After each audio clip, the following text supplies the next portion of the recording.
ADHD video. So for today, what we're going to talk about is ADHD and how it impacts relationships and what perhaps we can do to help out ourselves and our significant other that might have ADHD, or perhaps a close friend or family member. So there are multiple tools that we can utilize in order to help out. Knowledge truly is power. The more we know ourselves, the more we know our partner, the more we know our friend or family member or colleague, the better we can help them out. And vice versa, it goes both ways. The better you can also be helped out as well. Whether it be by you refining yourself or by somebody else helping you out with the needs that you need. So while in grad school, thankfully, I was blessed with quite a bit of helpful resources they provided me that I wanted to help you guys out with too, because they have been of a lot of help to me. And after reading so many posts on Health Unlocked about one partner being fed up or up the wall with their significant other or spouse, and after speaking and working with a lot of people myself who have ADHD, and seeing the struggle in their own relationships, I really want to bring some insight and I really want to bring some help, because having ADHD is no joke, as I've said in a lot of other videos. So I really want to help you guys out with that. Every relationship, every individual requires different needs and expects different things, and the ADHD can certainly complicate this. And we have to understand that there exists taking care and helping out the ADHD, that there also exists taking care and helping out the person and the unique nature of their personality, cognitive functions, and what they need. So in this one, it's going to be a little mixture of both. So I wanted to provide a couple of resources to help you and your partner out. Let's do a little deep dive, shall we? Resource number one, we have the Myers-Briggs, the infamous MBTI exam. Carl Jung and the 16 personality types. Now, amongst those 16 foundational personality types, there exist subvariants of those personality types, and there are millions of subvariants. So you can have two people with the same personality. They can be two different people entirely. So what I recommend you do, I left the link down below where you can take the examination and find out what your own personality and cognitive functions are. And then you can find out your significant others as well. So I recommend you take the test 3 times and be completely honest. And if you don't know a word or what something means, please look it up. You want to be as realistic and as honest as possible to yield the best results. So I recommend you check that out. And then you find out more about yourself. And it's going to help you understand more of this video. And then perhaps, if you like, you can watch one of my other videos, ADHD, and how it impacts the different personality types. It'll give you a lot of insight into the pros and cons and how ADHD is involved. Moving along, we have the second helpful link and resource being provided by yours truly. We have the 5 different love styles. So on the first list of love styles here, out of the 5, we have number 1, the avoider. Avoiders, coming from homes that are often low in affection, but which place high value on independence and self-reliance. The avoider grows up learning only to take care of themselves, to deal with anxiety of having so little comfort and nurturing from their parents, etc., etc. You can read that on if you get that result later on. Or we have the second choice, the pleaser. The pleaser. Pleasers usually grow up in homes with a parent who is overly protective, angry, and or critical. Pleaser children do everything they can to be good and avoid troubling their highly reactive parent, etc., etc. Or, the third option, we have the vacillator. Grown up with an unpredictable parent, vacillators' needs aren't top priority. Without consistent parental affection, they develop feelings of abandonment, etc., etc. Or perhaps you might be a controller. Controllers need control to ensure that the vulnerable and negative feelings they experience in childhood remain suppressed from their adult lives. Having control means having protection from feelings like fear, humiliation, and helplessness. However, anger is one of the However, anger is the one emotion that is not vulnerable. Or perhaps are you a victim? The victim. Kids survive a chaotic home environment by trying to stay under the radar, making themselves as invisible as possible. They'll hide and appease, learning how to escape into their own heads to lessen the pain from their angry, violent, chaotic parents, etc., etc. And that says quite a lot about someone. As we can see, a person's upbringing and the environment of which they grow up in is truly important. It says a lot about them and what they need and what's required sometimes for them. So something to look into if you're a partner, something for you guys to talk about. So I highly recommend that the both of you find out what your love style is each, so you can help each other out and better understand each other and help out the ADHD as well. Let's go on now to the next point, to the next helpful link. Next helpful link to help you out in your relationship is the Enneagram. The Enneagram examination is very interesting because it correlates quite a bit with your cognitive functions. So we see our skill set within our cognitive functions when we take the MBTI, and you see your 4 core functions. Now, what drives your personality is something different entirely a lot of the time, and that comes also from our childhood. It's hard to notice a theme. Our childhood is quite important. So, if you're a parent, really take that into consideration.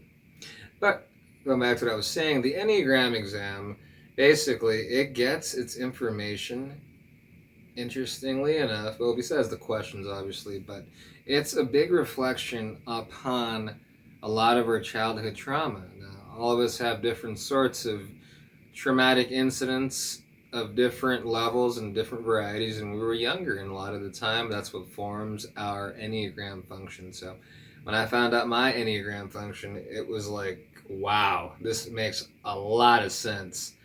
And having inattentive ADHD and having it undiagnosed until my mid-20s, I can certainly understand why this is my Enneagram number.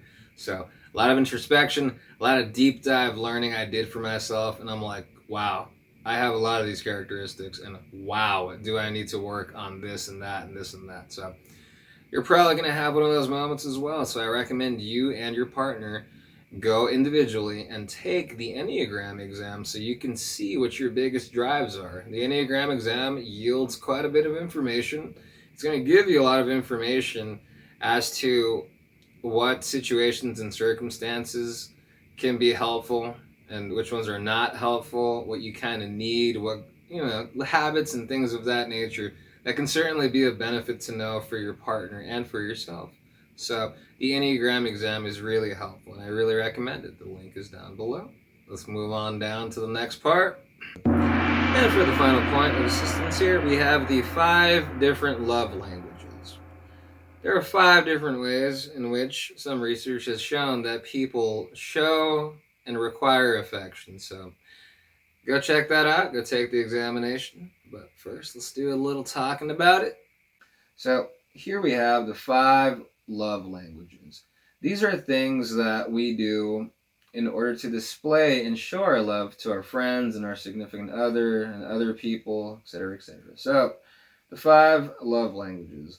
We have the first one. These are people who give words of affirmation, are very supportive, loving, encouraging to people. Then we have number 2. These are people who like to give gifts or like to receive gifts. It just makes the biggest difference in the world to them. And then we have 3, acts of service. These are people who appreciate being helped out, having things done for them. And this can be definitely very relatable to a lot of people with ADHD who had such a difficult time doing something when they were younger that having help with something meant so much that they grew to have that as their love language. So it could be that for certain people with ADHD. And we have the other one, we have quality time. These are people who just love spending time together with the person that they're interested in, their significant other, their family members, their friends. Just that quality time, that time between them and fill in the blank. And then we have number 5, we have people whose love language is physical touch. So take that as you will, and take the examination.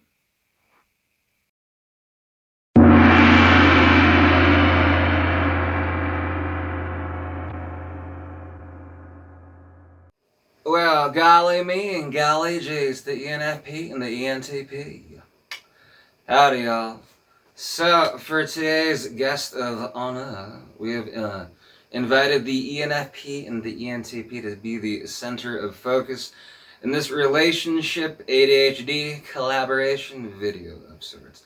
So, hopefully some of the links you just looked over are going to be of some help to you and to your partner. And hopefully you guys can learn a little something and learn to be more considerate and more understanding. Knowledge, as I say, truly is power.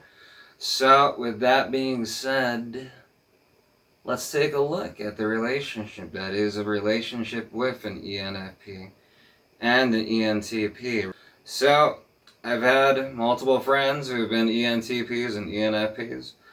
Good people, sometimes come with some issues here and there, but that's neither here or there. The point is, I've had some really nice experiences with some ENFPs that have really helped me out, and same thing with some ENTPs who have really helped me out too. It's interesting to note that I, as a fellow INT who switches off between the perceiver and J function, I've certainly felt the support and warmth of both an ENTP and an ENFP. Sometimes when I'm speaking somewhere, whether it be at a college or, someplace, and given my more rational, I guess, intellectual perception of something, and everyone's looking at me like I'm nuts and doesn't believe what I'm saying because they don't understand what I'm saying. And then I'll always notice that there'll be an ENTP or ENFP that will approach me at some point. I'll kind of see this look in their eye, like they believe in what I'm saying and believe more in the innovation. And that's what I'm trying to get to, is that a lot of people don't believe in innovation. It's a very sad thing. I certainly do. I believe that we have the power to change a lot within ourselves and within the society that we live in. So, I aim to make some changes in my reality and make positive changes, not just in my reality, but in the people I help and work with as well. So, ENFPs and ENTPs, I admire your encouragement. I admire your tenacity and enthusiasm a lot of the time for those of you who I've spoken to. Good heart, but at the same time, it can be a little troubling when we got the ADHD and when we got other things making it hard for us, or when we got trauma and stuff that we haven't worked out through.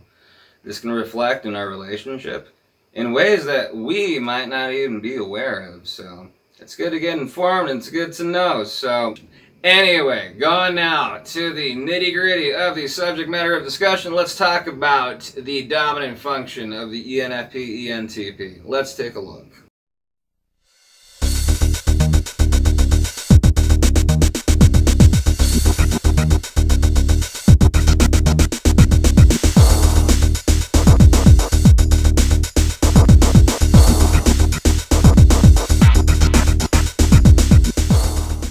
Dominant NE. Now, NE focuses on intuiting patterns in the external world in order to discover new ideas or possibilities, with an eye towards taking advantage of any good opportunity that presents itself and making continuous progress.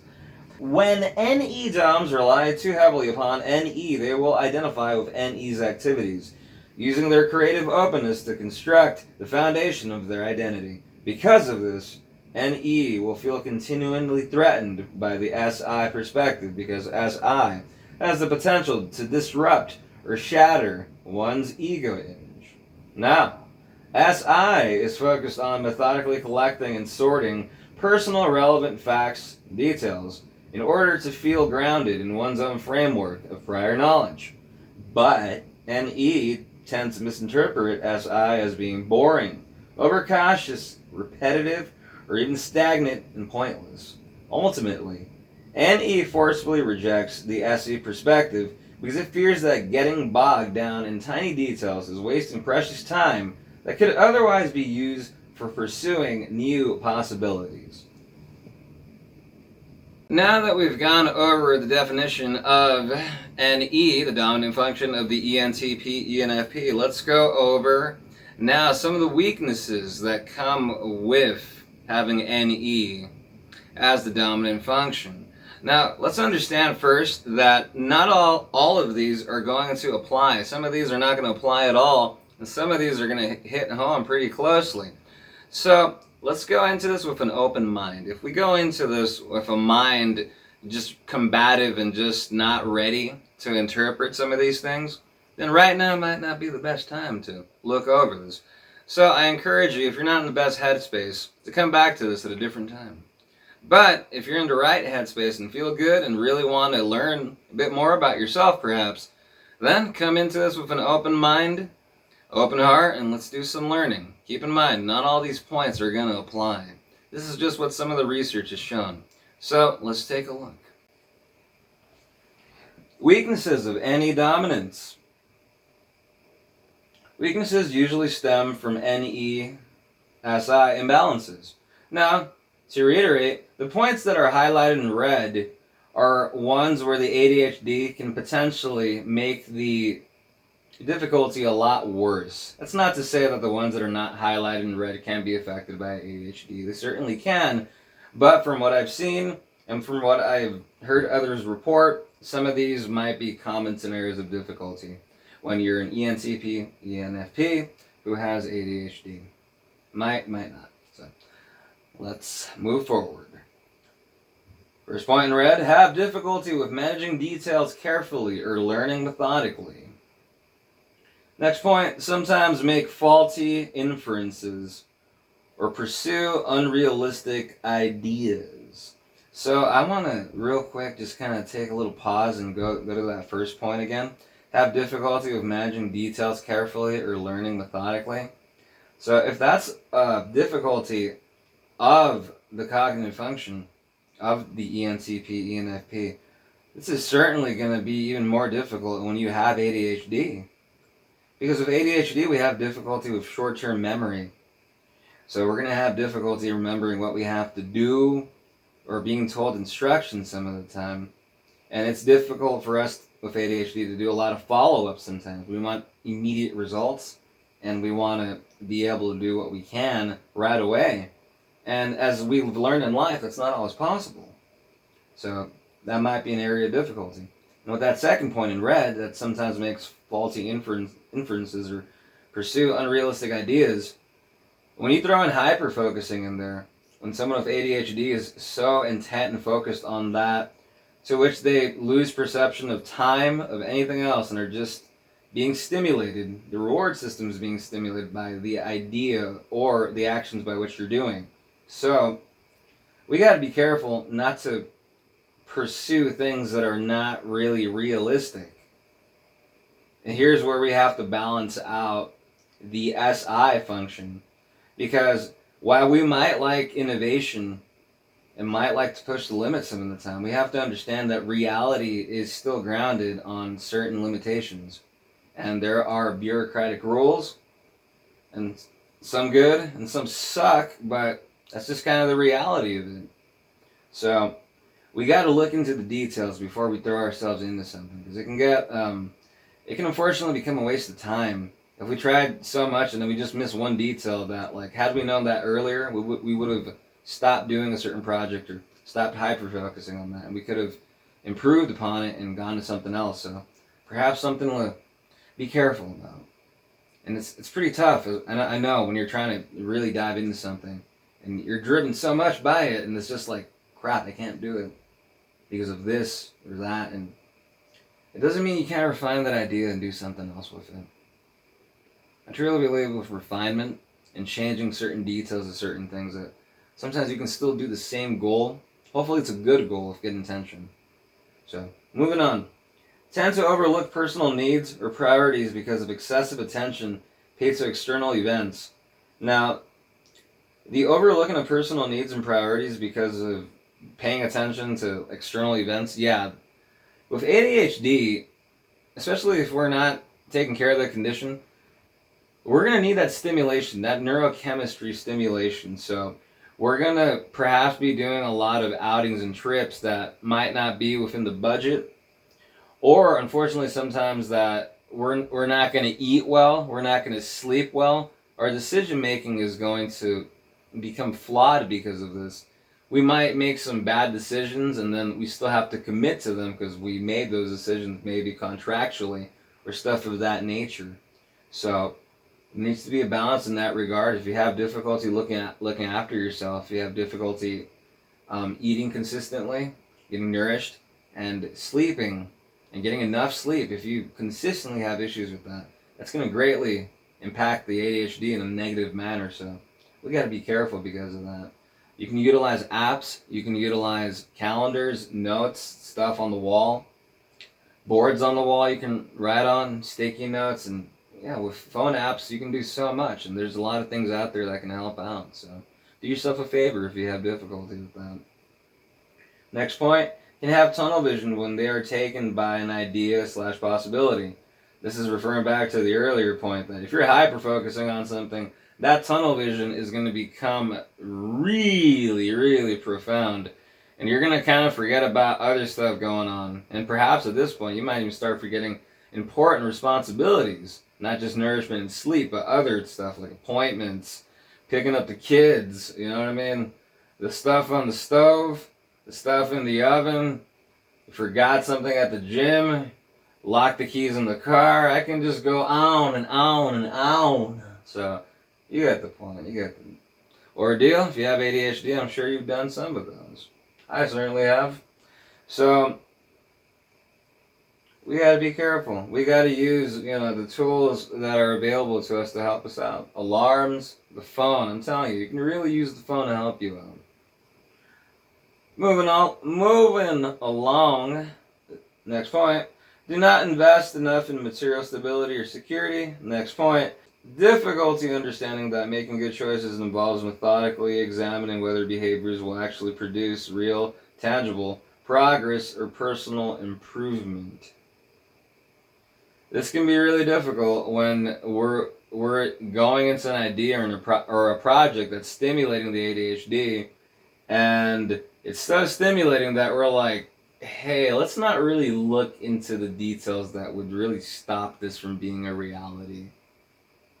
And it's like, it's in the back of your head. You know there's a possibility that this really might not work out, but you choose to just not look into it because the idea is so stimulating. So we got to be careful because of that. We got to ground ourselves in sometimes the reality of the situation. And like I said before, it doesn't mean we have to throw the full project away perhaps, but we just need to refine it and see how we can make it work, within the confines of the situation, of the contract, or whatever it is that you're doing. So I'm telling you, and then when you throw in the rejection sensitive dysphoria, it's like you don't even want to think about this thing not working out because it's going to make you feel really bad. Because rejection sensitivity dysphoria is no joke. It really causes a lot of pain for a lot of people with ADHD. It really affects our decision making sometimes. And if you don't know what rejection sensitive dysphoria is, I have a whole video that discusses how ADHD is impacted by rejection sensitive dysphoria. There should be a link above. So moving along. Rely too much on external sources for mental and social satisfaction. Next point. Can appear impulsive, impatient, scattered, unpredictable to others. Oh yeah, throw in the ADHD, that's going to make those things a whole lot worse. Especially in terms of the impulsivity and impatience and scatteredness and pretty much all those points. So it's tough having ADHD. Especially if we have sometimes combined type ADHD where you have issues with both hyperactivity and the inattentive aspect. So hopefully if you're in a relationship, your partner can help you out with this. And you guys can work with each other. And hopefully your partner can understand that some of these things that you do, you're not doing on purpose. But it's just a difficulty of the ADHD. And hopefully on your part, you're doing something to help that out. Whether that's taking treatment, taking supplements, or taking supplements and treatment, or doing something that works for you. So it's all about being accountable for what you do, working to improve yourself, understanding your partner, understanding where they're coming from, meeting them where they're at so they can meet you where you're at, and you guys can both refine each other, and the relationship can thrive and improve. Next point. Too easily bored, often abandoning plans midstream, restless. Sounds like ADHD to me. Well, it's pretty ADHD, right? Gets easily bored. Yeah, we have a reward system, serotonin, dopamine, that neurotransmitters are low, so it's going to be hard for us to be motivated and excited by stuff that a lot of other people are. We just aren't, It's part of the condition. We got to take care of that. And abandoning plans, midstream, projects, and stuff of that nature. Yeah, very ADHD thing. A lot of forums, a lot of people talk about that in ADHD forums. So, next point. Tend to resist, ignore external limits or regulations, rebellious. I think this comes of just being an intuitive perceiver, just because every other cognitive function I've seen where it's an intuitive perceiver, yeah, we all really don't like a lot of that bureaucratic bullcrap and, all these limits of, oh, you can't do this because that's going to happen. It's like, really, dude? All right, let's find out, That's kind of like, the vibe that a lot of intuitive perceivers can have, but, we got to be careful because of that. Because we can get ourselves in some situations that can be compromising, can be, rather unfortunate sometimes, or we can get into accidents. So we need to be careful because of that. But at the same time, doesn't mean we can't have a good time every so often. Be responsible. Next point. Change priorities as quickly as conditions change. Unreliable. This has to do with an unbalanced perceiver function, where basically we might say we're going to do something and we just keep flaking on people because we forget and stuff of that nature. And yeah, this can cause a lot of people to not want to call you back or not want to work with you again because they don't trust you. And some other people with ADHD might feel like, well, this person's just going to keep flaking on me. I don't feel good. My rejection sensitive dysphoria makes me feel bad. I'm just going to stop calling that person. So if that's a problem for you as an ENTP or ENFP, then perhaps something to work on. With your partner, maybe use an app to help you remember. Have a calendar. Start using a calendar more efficiently if you're not. That way you can keep your word and your promises with the people you're working with. The next point, more interested in exploring potential than realizing potential.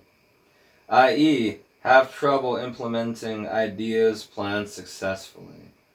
This is a really big ADHD thing, because having ADHD, our mind might come up with some really creative, good, intricate, plans and ideas and stuff, but unfortunately, the condition itself stops us from initiating, sometimes even starting the project. And then what we do, we might get bored and just stop, or something bad might happen and our rejection sensitive dysphoria just drives us away because we're so disappointed and feel so bad that we just don't want to feel that way again. So we just move on to something else. And then that great idea that we had probably never saw fruition. It never saw a reality or became a reality because the ADHD didn't allow it. So at that point, we got to take care of the ADHD. Because then we can use some of these innovative ideas and stick to them and make them into a reality. And I know a lot of us can. I truly believe it. High pressure to explore novel ideas means they often overextend and commit themselves to too many things at once without completing anything satisfactorily. So, this, again, another ADHD scenario where we got a lot we want to do. Extroverts, ENFP, ENTP want to do a lot of stuff. We want to stimulate the condition. We want to go skydiving. We want to go jump off a waterfall 9 times or whatever it is, right? So Unfortunately, though, sometimes we might be so enthusiastic with people or friends, and like, yeah, I want to do that. Let's go do that. And little do you know, you just agreed to do something on the same day that you're gonna go get your teeth worked on or something. So again, having an agenda, a planner, a calendar, an app, something that helps you out with that is really going to make a difference. So you don't have to flake on people or be late to meetings, hopefully, or miss the meeting. So planners, organizers, and apps and stuff of that nature has truly been of help to me and some of the people I work with. So hopefully it can be of some help to you, And if you're the partner of an ENTP or ENFP and you want to help them out, give them a little encouragement. Sometimes perceivers have difficulty with creating a routine or schedule. It's just kind of like, for what? Because sometimes we're not really aware of how long something's going to take, which is a whole other ADHD difficulty. So hopefully if you're a partner of or significant other of an ENFP, ENTP, you can help them out in that regard. And last point, depend too much on others for practical material support, and therefore have trouble developing a realistic sense of their own strengths and limitations. So those are some of the points that some ENFPs and some ENTPs have difficulty with. I want you to reflect on perhaps some of the things in there that you yourself or your partner had difficulty with. Was there anything there you yourself saw that you're like, man, I really do have difficulty with this? That it was just me. When I looked at my own cognitive functions, I was like, good Lord, this is like, shit, I thought this was just me. It's like, no. It's like it's a problem that a lot of other people of my own cognitive functions have. So I'm sure some ENTPs and some ENFPs that are watching are like, man, some of these things really hit home and some of the other ones probably don't, or perhaps some of us might not be ready right now.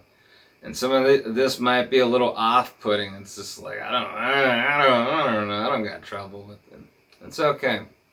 A lot of people with ADHD, we've been hurt a lot, so it's really hard to talk about our weaknesses sometimes, or our vulnerabilities, because we feel other people might take advantage of us, or use it against us, unfortunately, which can happen, sadly enough. I grew up in an environment where there were some people who were really unbalanced who would do that sort of stuff, and it was rather unfortunate. And then growing up, you found out that these people had ADHD themselves after you do the research, and it's like, wow. So we gotta be understanding of each other. We gotta take it easy on each other sometimes too. We've been through a lot. People with ADHD have a lot of potential and a lot of drive. They got a lot of heart too. We've been through a lot, and some of us have lived our whole life without being diagnosed. So don't be so hard on yourself. But if you have difficulty with some of these things, work on them at a pace that works for you. And I believe you'll be able to overcome and refine yourself. I've seen it happen with a lot of people. And I myself have even improved my own cognitive functions. And continuing to work on them. In life, you never stop learning. You just keep learning. If you close your mind off, you're not going to learn much. So hopefully that was of some significance and meaning to you.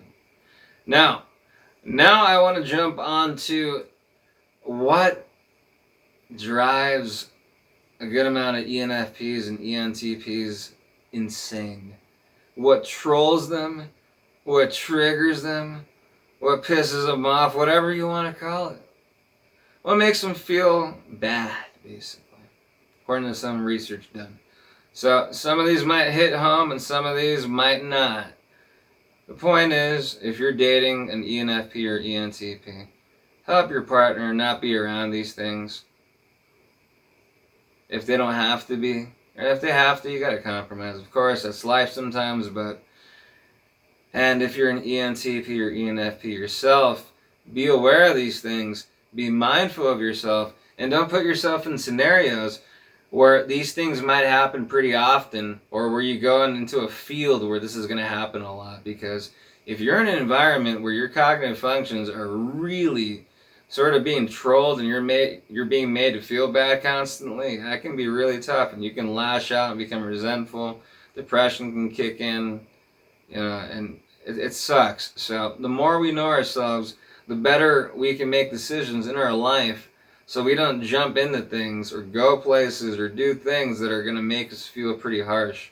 Because when we got ADHD, sometimes we're ready to feel harsh. And if we put ourselves in harm's way or in situations where it's going to be pretty bad, yeah, unfortunately, we can get pretty intense and the RSD can be hit, and then, some people can lose it, unfortunately. So it's good to be mindful of ourselves. It's also good for a partner to be aware of this too. So let's talk about this. Let's go in. How any DOMs are triggered. What to be careful about. Any DOMs can be emotionally triggered in a variety of ways, such as being judged as having no substance or depth, being seen as unreliable or incompetent, feeling unprepared for an important event or task, having their knowledge of facts doubted by others, being called out for being careless or overlooking details, having to deal with too many details or small practical, logistical matters for a long period of time, dealing with bureaucratic red tape. Hey, I hate that stuff too. Having a personal value disregarded or violated, being overwhelmed by work, slopping through long periods of repetitive / procedural work, dealing with excessive routine / rules / restrictions / structure. Ew. Yeah, I hate that crap too, y'all. I think it's just, I think perceivers, we just don't like this stuff. Anyway, feeling a lack of change / variety, tight deadlines or onerous supervision, a lack of intellectual or environmental stimulation, working alone for long periods of time, being surrounded by negative or apathetic people, working in a poorly managed environment where people do not appreciate ideas for improvement or progress. So, did some of those hit home? Kind of for me, some of those even hit home for me. And I'm an intuitive perceiver sometimes. I switch up between an intuitive judging type sometimes. But yeah, I don't like a lot of that stuff either, man. I believe in innovation and, tradition and values and stuff of that nature. They're needed, but in some regards, in some businesses, they can certainly be refined, and that can really help out an establishment. And if you look at how we are in history, things keep refining themselves, and sometimes when the new innovation comes out, it's hated, it's challenged, it's told it's not going to work, and then lo and behold, it becomes the norm, and it works, and it's fantastic. So we need to be a little careful sometimes what we dive ourselves into, because we can be so driven and so passionate, but at the same time we got to ground ourselves in the reality that there are sometimes limitations by which that even innovation cannot fully go through, as a perceiver one would say, yet, right? But anyway though, if some of those things really hit home for you, some of these points we discussed about what kind of makes an ENFP, ENTP feel kind of harsh, what environments for them feel harsh, if you yourself are in an environment that frequently has some of these things, you have the right to modify some aspects of your life so you don't have to be immersed in some of these situations or around some people or places perhaps where you're going to be made to feel bad constantly. Or unfortunately, if your ADHD isn't being taken seriously too, which can happen. There's certainly some universities and some job places that, let's be serious, they unfortunately don't care that you have ADHD. It doesn't change how they treat you, as sad as it is. And that's something I really, really hope to change and be a part of that change along with other people who are trying to help bring that change forth. Because people with ADHD, we deserve consideration. And we deserve to be treated with certain accommodations. I'm not asking for a lot, but I'm just asking for consideration. Just like a lot of other people with ADHD are also asking for.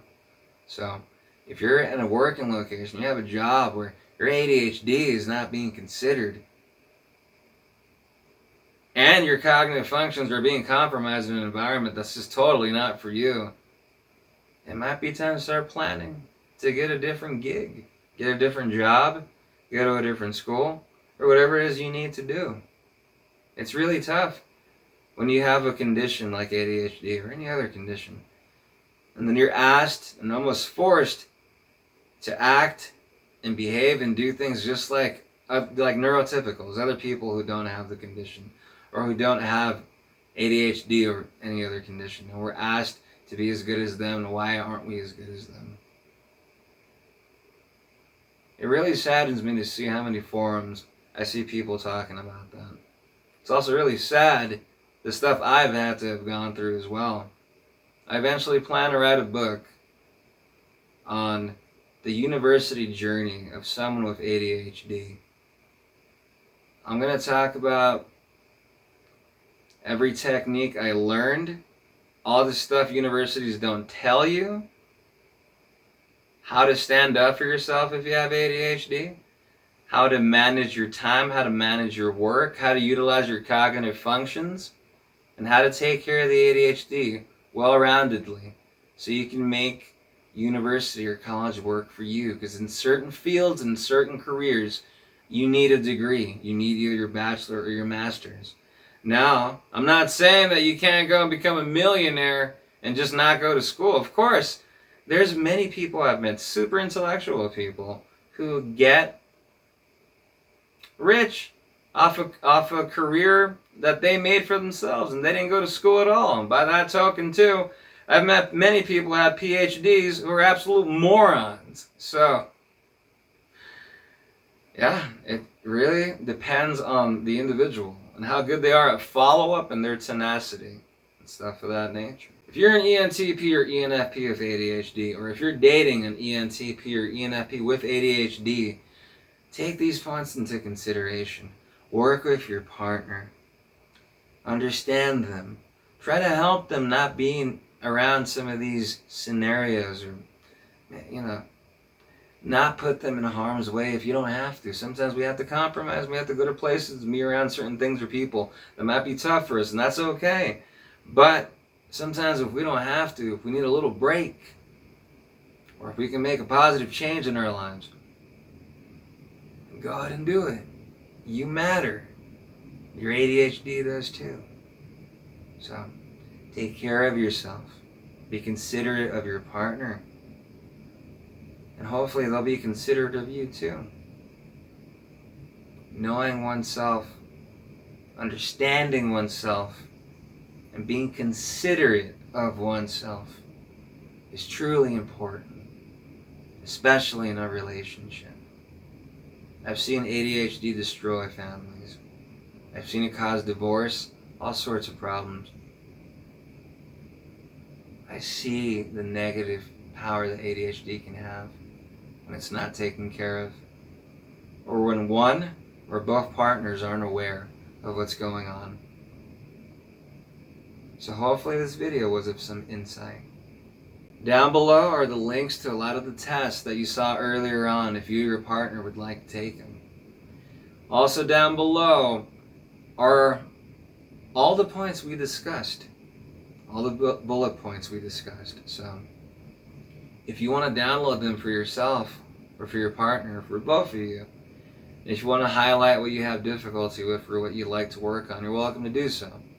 It's a Google Doc. You can just download it and then you can edit it and write whatever you want on it. That way, you can be aware of whatever it is that you need to work on. Perhaps a few of those things, perhaps just very little, and perhaps a lot of them. I don't know. But the help is there. And hopefully you have found some insight and some help watching this video. Hopefully you and your relationship with your partner can thrive. I really hope that you and your relationship and your family can thrive. And most importantly, I really hope that you can take control of your ADHD and not have it take control over you. This is Wilhelm, your ADHD comrade. Over and out.